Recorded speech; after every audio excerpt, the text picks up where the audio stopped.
Hello friends, ரமணிக்கு இதை பற்றி பார்க்க போகிறோம். மல்லி வேறு பெரிய எபிசோடில் என்ன இன்ட்ரெஸ்டிங்கான சுவாரஸ்யமான விஷயம் நடக்க போகுதாங்க பார்க்க போகிறோம். வாங்க வீடியோக்குள்ளே போயிடலாம்.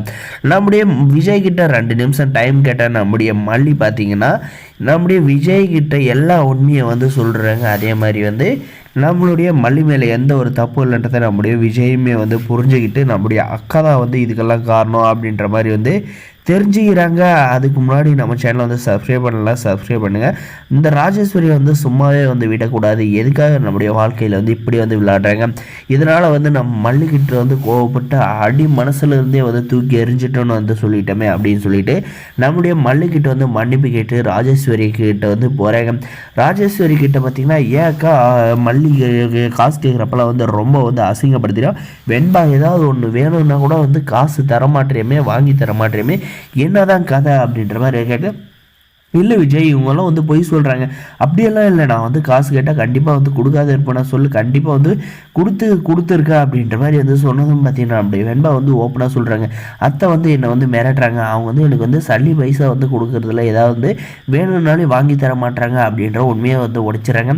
ஏக்கா குழந்தை பொய் சொல்லுமா, ஏக்கா இப்படி பண்ணுறா. அதுவும் போக மல்லி அந்த கம்பெனிக்கு வேலைக்கு தான் போயிருக்கா. ஆனால் நீ என்கிட்ட வேறு மாதிரி பிளைம் பண்ணி மல்லியை கெட்ட பேர் பண்ணணுன்றதுக்காக இந்த மாதிரி பண்ணியிருக்கே, உனக்கு நியாயமா? இதனால் நான் மல்லியை அடிக்க கை வாங்கினா அடிச்சிருந்தனால என்ன ஆயிருக்கும் அப்படின்ற மாதிரிலாம் கேட்குறப்ப பார்த்தீங்கன்னா இந்த ராஜேஸ்வரி உடனே பிளேட்டை மாற்றி போடுறாங்க.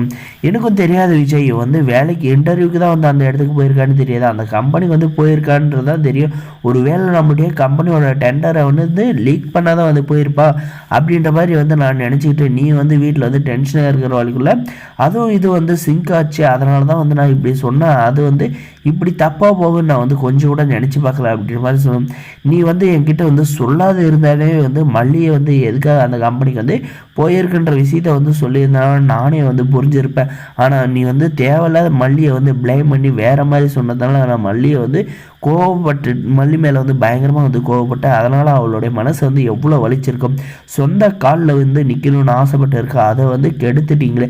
அதுவும் போக அவளுடைய சர்டிஃபிகேட்டை வேற என்ன கூட கேட்காத எடுத்துகிட்டு போய் வச்சுருந்தா பரவாயில்ல, மல்லி வேலைக்கே போகக்கூடாது அப்படின்றது அவளோட சர்டிஃபிகேட்டை எரிச்சு சாம்பலாக்கி இருக்கீங்களே.